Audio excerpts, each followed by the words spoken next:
ఇచ్చిన పాత్రికేయ మిత్రులందరికీ హృదయపూర్వక నమస్కారం. ఆంధ్రప్రదేశ్ వినాశనానికి దారితీసిన వైసీపీ ప్రభుత్వానికి వ్యతిరేకంగా తిరిగి ఆంధ్రప్రదేశ్ని సరైన మార్గంలో పెట్టడానికి జనసేన, తెలుగుదేశం నడుపునిచ్చింది. సో దాంట్లో భాగంగానే ఈ రోజున శ్రీ చంద్రబాబు నాయుడు గారితో గత 2 సంవత్సరాలుగా మేము ఆలోచిస్తూ ఉన్నాం. ఈ పర్టికులర్ రాష్ట్ర క్షేమం గురించి ఇప్పటి సభ దగ్గర నుంచి ఈ రోజు దాకా ఒక్కొక్కటి తెచ్చుకుంటూ మాట్లాడుకుంటా చాలా జాగ్రత్తగా ఆంధ్రప్రదేశ్ని అభివృద్ధి పదంలోకి ఎలా తీసుకెళ్ళాలని ఆలోచిస్తూ వచ్చాం. అందులో భాగంగానే ఈ రోజున ఒక బంగారు భవిష్యత్తు కోసం రాష్ట్రాన్ని సరైన అభివృద్ధి పదంలో పెట్టడానికి మనస్ఫూర్తిగా ఈ రోజున శ్రీకారం చుట్టడం జరిగింది.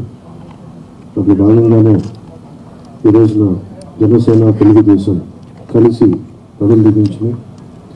దీనికి మరింత బలోపేతం చేయడానికి భారతీయ జనతా పార్టీ కూడా శుభాశిస్సులు ఉన్నాయి. దీనికి మీ అందరికీ తెలిసిందే.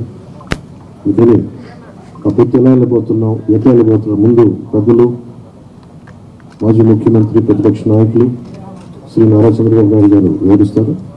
ఆ తర్వాత జనసేన ఎన్ని స్థానాల్లో పోటీ చేస్తామో తెలియజేస్తారు.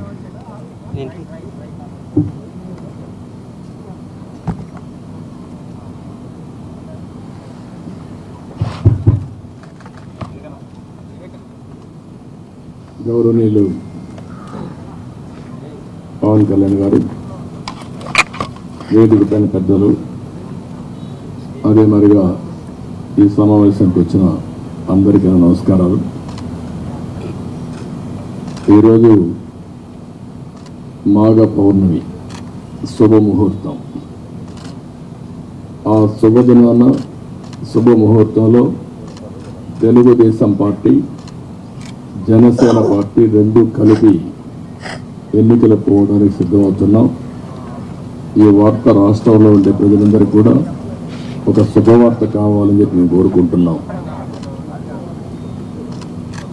పవన్ కళ్యాణ్ గారు చెప్పినట్టు ఈరోజు ఈ యొక్క కలయిక అనేది రాష్ట్ర భవిష్యత్తు కోసం, ఈ రాష్ట్రాన్ని కాపాడుకోవడం కోసం, భావితరాల భవిష్యత్తు కోసం ఈ కలయిక కలుస్తున్నాం. అదే మాదిరిగా ఈ కలయికలో భాగంగా ఇద్దరం కలిసి చాలాసార్లు మాట్లాడుకున్నాం.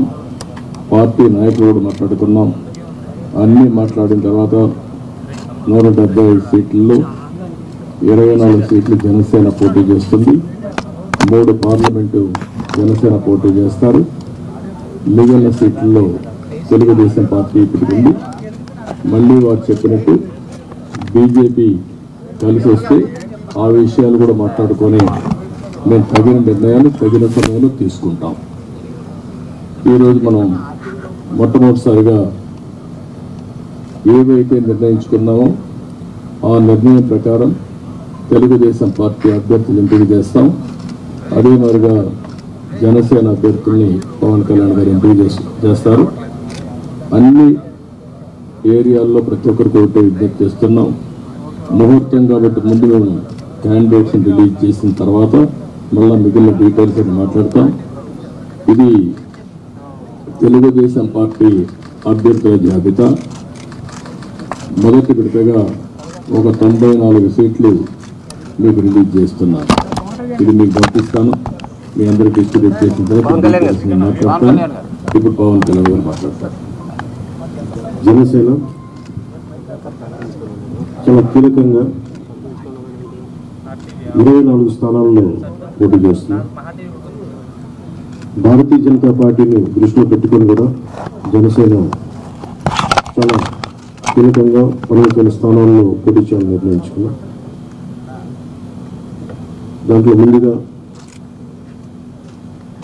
సంఖ్యాపరంగా ఒక 5 మంది అభ్యర్థులను 24 నియోజకవర్గాలు, 5 నియోజకవర్గాలు దానికి సంబంధిత అభ్యర్థుల్ని ప్రకటిస్తా ఉన్నాం. శ్రీమతి లోకం మాధవి గారు, అనకాపల్లి శ్రీ కొనతాల రామకృష్ణ గారు, రాజానగరం దత్తుల బలరామకృష్ణ గారు, కాకినాడ రూరల్ పంతం నానాజీ గారు, తెనాలి శ్రీ నాగేంద్ర మనోహర్ గారు పోటీ చేస్తారు. మిగతా 19 నేను 2 రోజుల్లో మొత్తం అందరికీ తెలియజేసుకుంటాను. ఇప్పుడు నేను పేరు చేయాల్సిన అవసరం లేదనుకుంటాను. ఉదయమంతా చేస్తాను. ఓకే,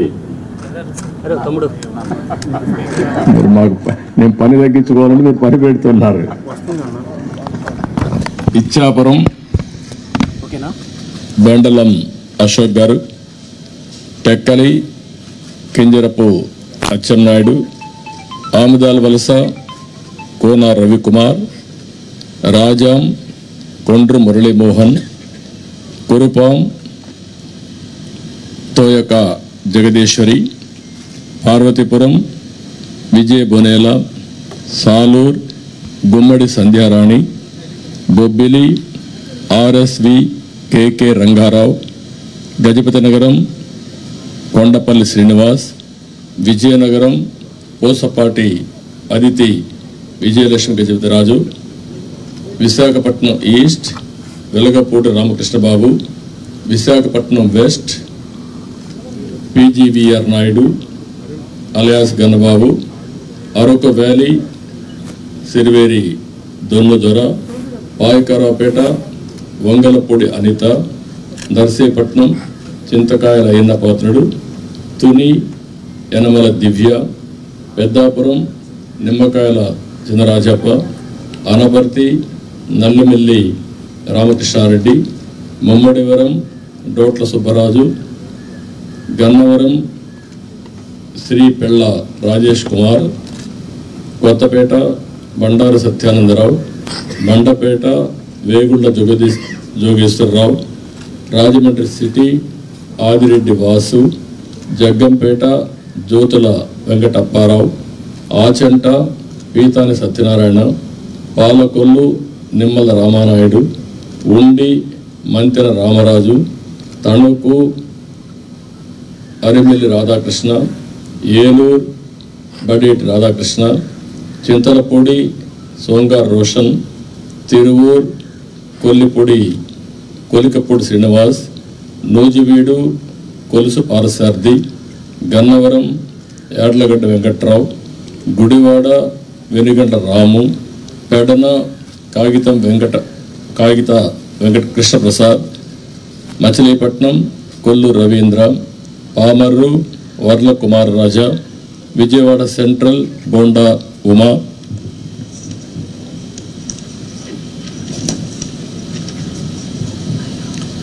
విజయవాడ ఈస్ట్ గద్దె రామ్మోహన్ రావు, నందిగామ తంగరల సౌమ్య, జగ్గైపేట శ్రీరామ్ రాజగోపాల్ తాతయ్య, తాడికొండ తెనాలి శ్రావణ్ కుమార్, మంగళగిరి నారా లోకేష్, పన్నూరు ధూళిపాళ్ల నరేంద్ర, వేమూరు నక్క ఆనందబాబు, రేపల్లె అనగన సత్యప్రసాద్, బాపట్ల వేగేసిన నాగేంద్ర వర్మ, ప్రత్తిపాడు బోర్ల రామాంజనేయులు, తెల్లూరుపేట పత్తిపాటి పుల్లారావు, సత్తెనపల్లి కన్నా లక్ష్మీనారాయణ, వెనుకొండ జీవి ఆంజనేయులు, మాచర్ల జోలకంటి బ్రహ్మానందరెడ్డి, ఎర్రగొండపాళెం గూడూరు ఇరిక్షన్ బాబు, పరచూర్ ఏలూరి సాంబశివరావు, అద్దంకి గొట్టిపాటి రవికుమార్, సంతాతులపాడు బొమ్మాజీ నిరంజన్ విజయ్ కుమార్, ఒంగోలు దామర్జల్ జనార్దన్ రావు,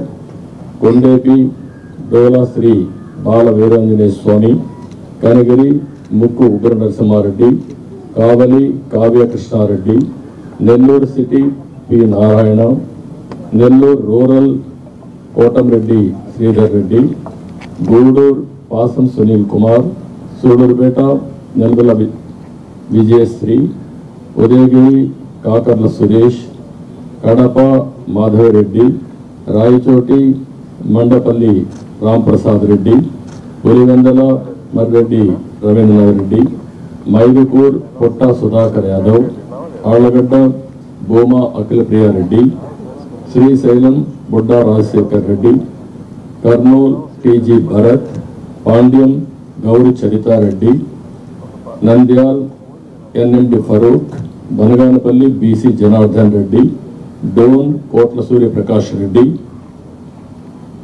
మత్తికొండ కేవీ శ్యాంబాబు, కొడుమూర్ బొగ్గుల Dastagiri, Rayadurg Kalava Srinivasulu, Uravakonda P Keshav, Tadipatri JC Asmith Reddy, Singanamala Bandaru Sravani Sri, Kalyandurg Amilineni Surendra Babu, Raptadu Paritala Sunitha, Madakasira KME Sunil Kumar, Hindupur Nandamuri Balakrishna, Penukonda Savitha, Thamballapalle Jayachandra Reddy, Pileru Nallari Kishore Kumar Reddy, Nagari Gali Bhanu Prakash, Gangadhara Nellore doctor VN Thomas, Chittoor Gurajala Jaganmohan, Palamaner N Amarnath Reddy, Kuppam Chandrababu Naidu. లాస్ట్లో ఇవి టోటల్గా 94 నేమ్స్ ఈరోజు మేము రిలీజ్ చేశాం. వారు ఎక్సర్సైజ్ చేసి ఇప్పుడే 5 పేర్లు వారు రిలీజ్ చేశారు. ఇప్పుడు వారు మాట్లాడిన తర్వాత మళ్ళీ నేను మాట్లాడి సమ్మింగ్ చేస్తాం. జనసేన చాలా కీలకంగా ఓట్లు చీలకుండా 98% స్ట్రైకింగ్ రేట్ ఉండేలాగా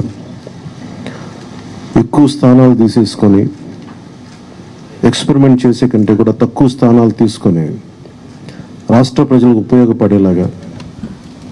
ఈరోజు నేను చూస్తుంది కూడా రాష్ట్రాన్ని ముందు ఒక గాడిలో పెట్టడం, పార్టీ ప్రయోజనాలను దాటి వ్యక్తి ప్రయోజనాలను దాటి రాష్ట్ర ప్రయోజనాలను దృష్టిలో పెట్టుకొని 2014 నుంచి మనం నలుగుతూ ఉన్నాం.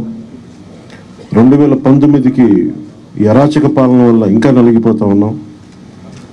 ఇలాంటి సమయంలో నేను చాలా నిర్మాణాత్మకంగా చాలా బాధ్యతతోటి అన్నీ ఆలోచించి, చాలామంది పెద్దలు 45 స్థానాలు కావాలి 70 స్థానాలు కావాలంటే ఒకటే చెప్పాను అందరికీ, 2019లో కనీసం నాకు ఒక 10 స్థానాలు ఉండుంటే ఈరోజు ఎక్కువ స్థానాలు తీసుకొని ఒక మంచి చక్కటి అవకాశం ఉండేది. అది కోల్పోయాం. కాబట్టి ఈసారి తక్కువ స్థానాలతోటి 98% స్ట్రైకింగ్ రేట్ ఉండాలి. దాంట్లో భాగంగానే 24 స్థానాలు 3 పార్లమెంట్లు ఫిక్స్ అయిపోయాం.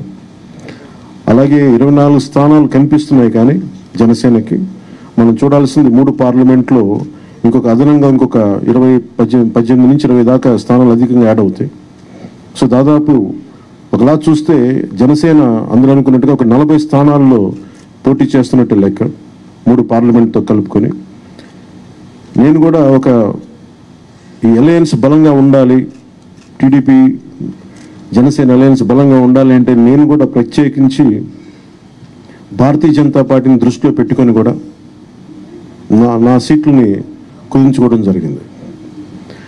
ఇది మన నాయకులందరికీ కూడా వ్యక్తి ప్రయోజనాలను పక్కన పెట్టి రాష్ట్ర ప్రయోజనాలని ముందుకు తీసుకెళ్దాం. ఓటు ట్రాన్స్ఫర్ అయిన రోజున ఎవరైతే త్యాగాలు చేశారో, ఎవరైతే కష్టపడి పనిచేశారో ప్రతి ఒక్కరికి పేరు పేరున ఈ సభావేదిక మీదుగా నేను తెలియజేసుకుంటా ఉన్నాను. ప్రతి ఒక్కరికి మీ ప్రతిభతోటి, మీ సమర్థతతోటి, మీ అనుభవం ఎలా ఉందో దానికి తగ్గ ప్రతిఫలం ఉంటుంది. భవిష్యత్తులో పదవులు మన ప్రభుత్వం స్థాపించిన వెంటనే ఎలాంటి పదవులు మీ సమర్థతకి, మీ ప్రతిభకి తగ్గట్టుగా ఖచ్చితంగా మీకు అండగా ఉంటామని తెలియజేసుకుంటూ, ప్రతి జన సైనికులకి, ప్రతి వీర మహిళలకి, ప్రతి జనసేన మద్దతుదారులందరికీ కూడా మన ఓటు టీడీపీకి వెళ్ళటం ఎంత ముఖ్యమో టీడీపీ ఓటు కూడా మనకు రావడం అంతే ముఖ్యం. జనసేన ఓటు ఖచ్చితంగా టీడీపీకి ట్రాన్స్ఫర్ అయితేనే ఈ రాష్ట్రం చాలా అద్భుతంగా ఉంటుంది. ఎట్టి పరిస్థితుల్లో కూడా ఓటు ట్రాన్స్ఫర్ అనేది ఖచ్చితంగా జరగాలి. అందుకని ఎలాంటి పొరపచ్చాల మధ్యలో 1-2 వచ్చినా, వైసీపీ దుష్ట పన్నాగాలు పని ఏదన్నా ఎలాంటి విభేదాలు సృష్టించినా వాటిని మేము అందులో సమర్థవంతంగా ఎదుర్కోవడానికి, కలిసికట్టుగా ఎదుర్కోవడానికి మేము పూర్తి సంసిద్ధతతో ఉన్నాం. ఆయన సిద్ధమని చావగొడతా ఉన్నారు. బాబు నీకు యుద్ధం ఇస్తాం, నీకు అది ఎలా ఎందుకు యుద్ధం చేస్తామంటే తిరిగి ఆంధ్రప్రదేశ్ని గాడిలో పెట్టడానికి యుద్ధం చేస్తాం నీకు. అయితే మనస్ఫూర్తిగా ప్రజలందరికీ కూడా చాలా శుభదినం. మనం ప్రభుత్వాన్ని స్థాపిస్తున్నాం, మనం గెలుస్తున్నాం. జై జనసేన, జై టీడీపీ, జై హింద్.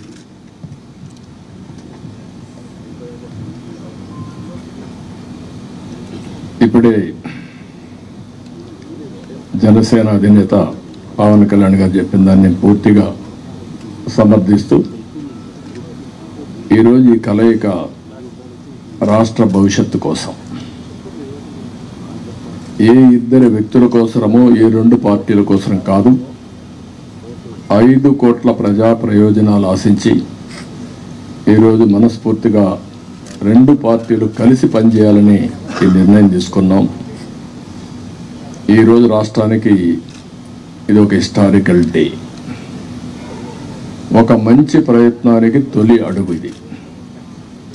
నేను ఎందుకు ఈ మాట అంటున్నాను, నేను చాలా రాజకీయాలు చేశాను, కానీ రాష్ట్ర విభజన వల్ల రాష్ట్రం నష్టపోవడం, నష్టపోయిన రాష్ట్రాన్ని మళ్ళీ ఘాట్లో వేయడానికి ప్రయత్నం చేసే సమయంలో 19లో మళ్ళా ఒక విఘాతం రావడం, ఆ విఘాతం వచ్చిన తర్వాత రాష్ట్రం విడిపోయినప్పటికంటే 19 తర్వాత జగన్మోహన్ రెడ్డి ముఖ్యమంత్రి అయిన తర్వాత ఈ రాష్ట్రాన్ని ఎన్ని విధాల ఇబ్బంది పెట్టాలో తిరిగి కోలుకోలేని స్థితికి తీసుకెళ్ళిపోయే పరిస్థితికి వచ్చాడు.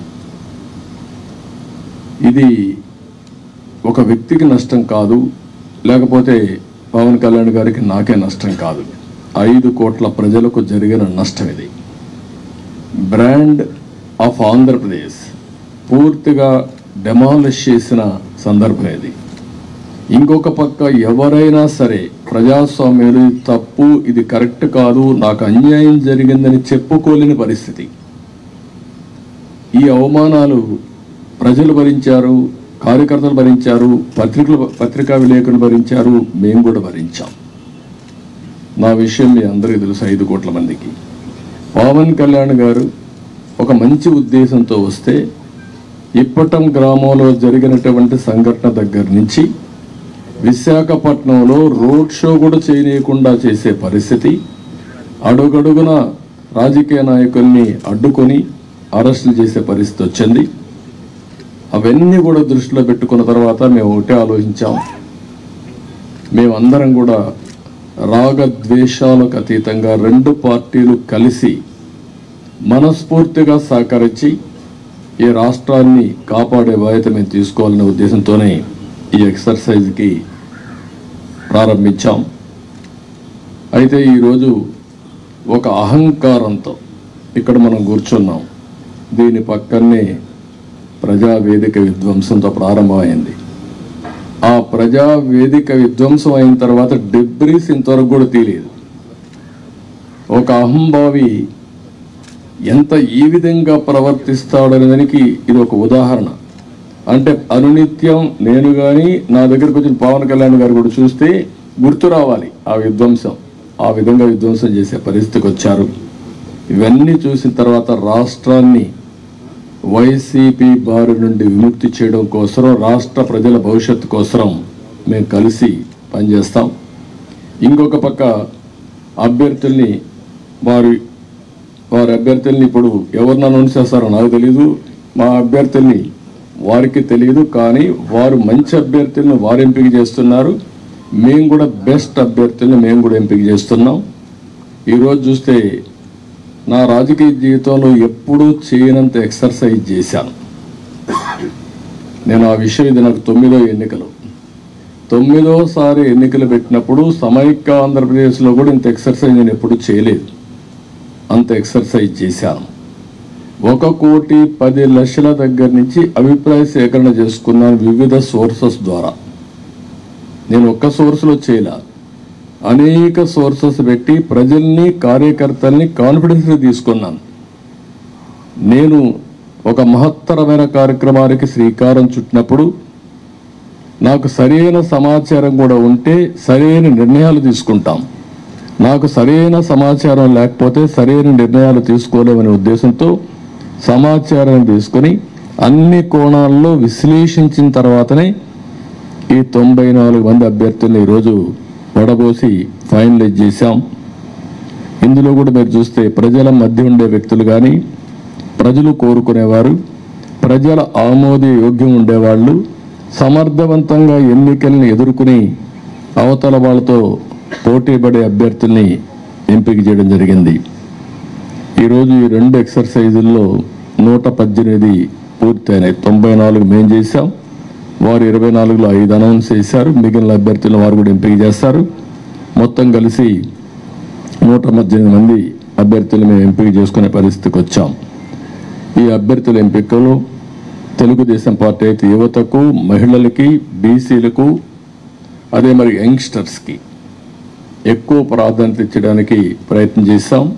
చదువుకున్న అభ్యర్థులకు కూడా ఎక్కువ ప్రాధాన్యత ఇస్తున్నాం. అదే మరి మీరు చూస్తే ఒక 23 మంది ఫస్ట్ టైమర్స్, ఈ 94లో 23 మంది ఫస్ట్ టైం ఎమ్మెల్యేలుగా శాసనసభకు వచ్చే విధంగా వాళ్ళు కూడా ఎంపిక చేసుకున్నాం.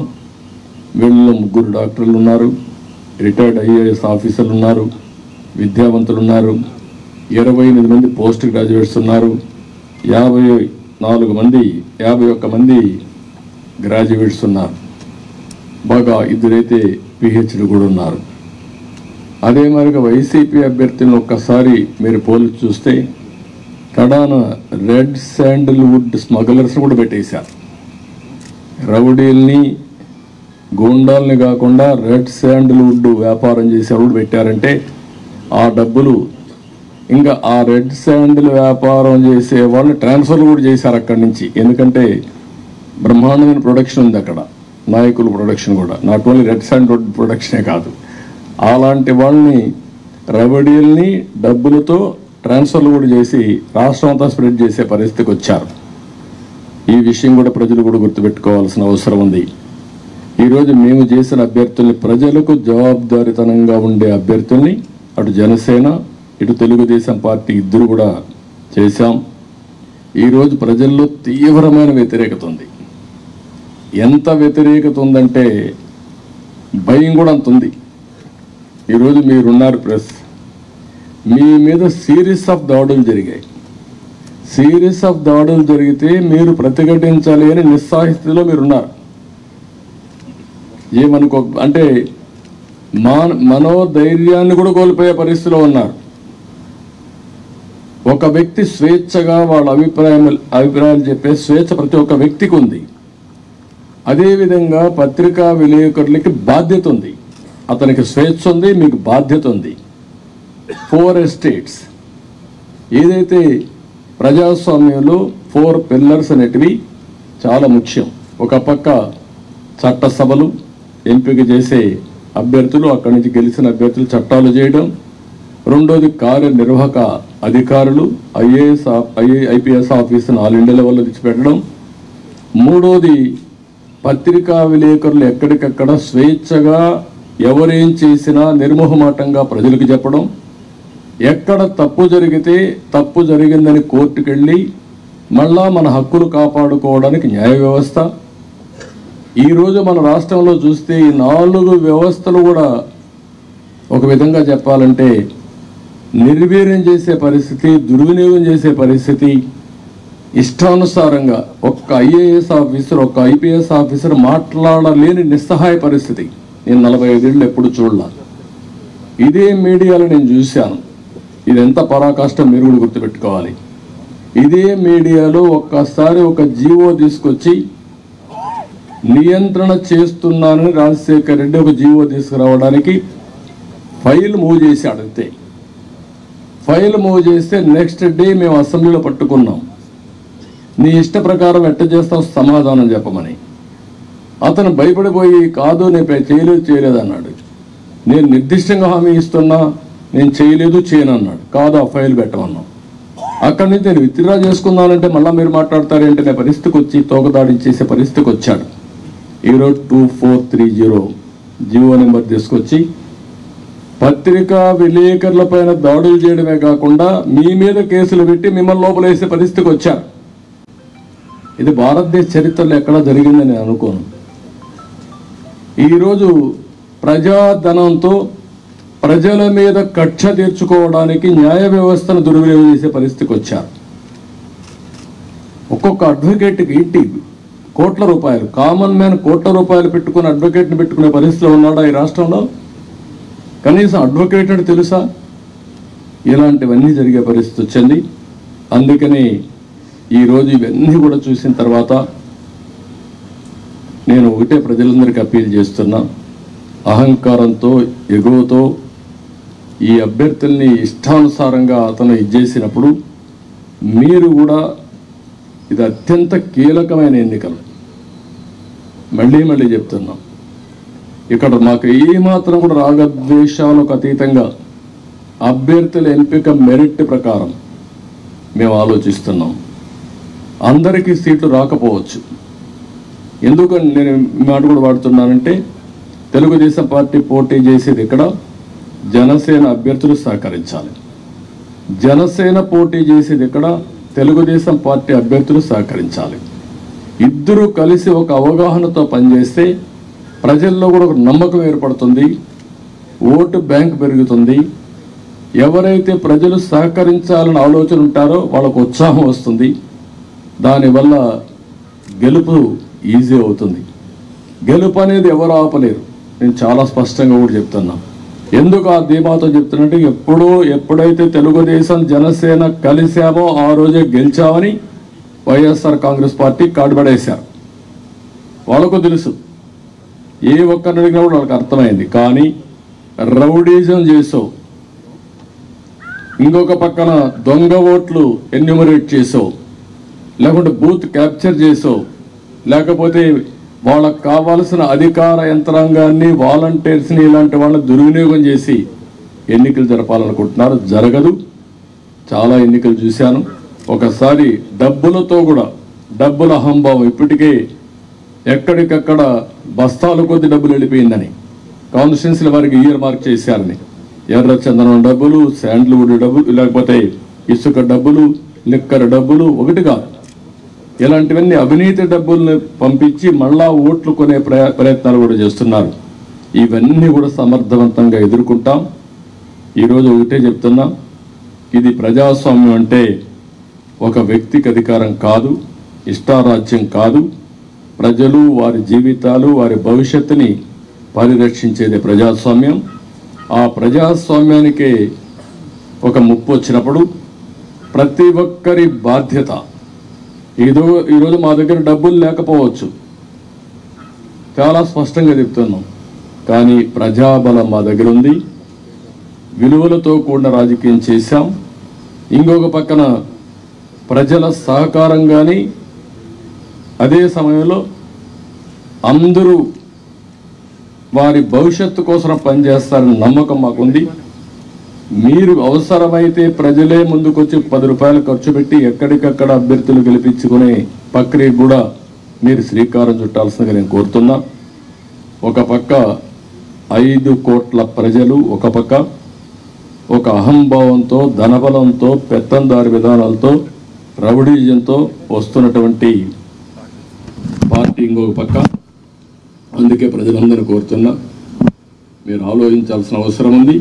మా బాధ్యత మేము చేస్తాం, మీ బాధ్యత మీరు చేయండి, సహకరించమని మరొకసారి అందరినీ కోరుకుంటూ సహకరిస్తారని చెప్పి ఆశిస్తూ, జై హింద్, జై తెలుగుదేశం, జై జనసేన.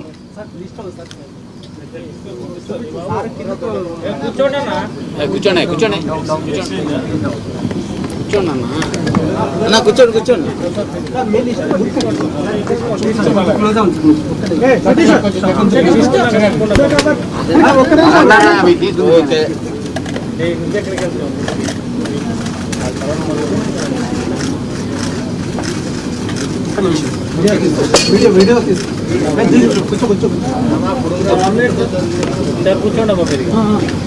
కూర్చోమ్మా.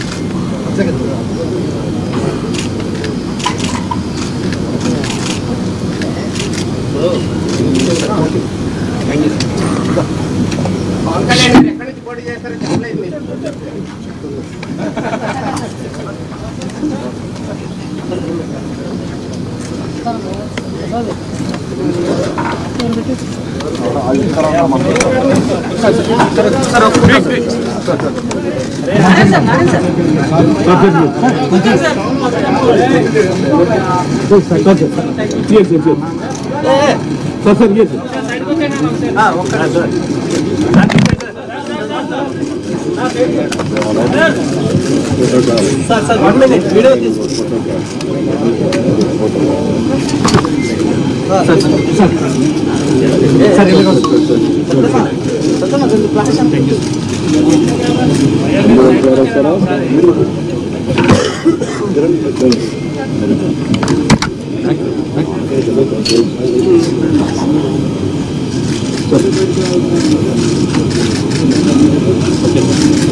One more photo.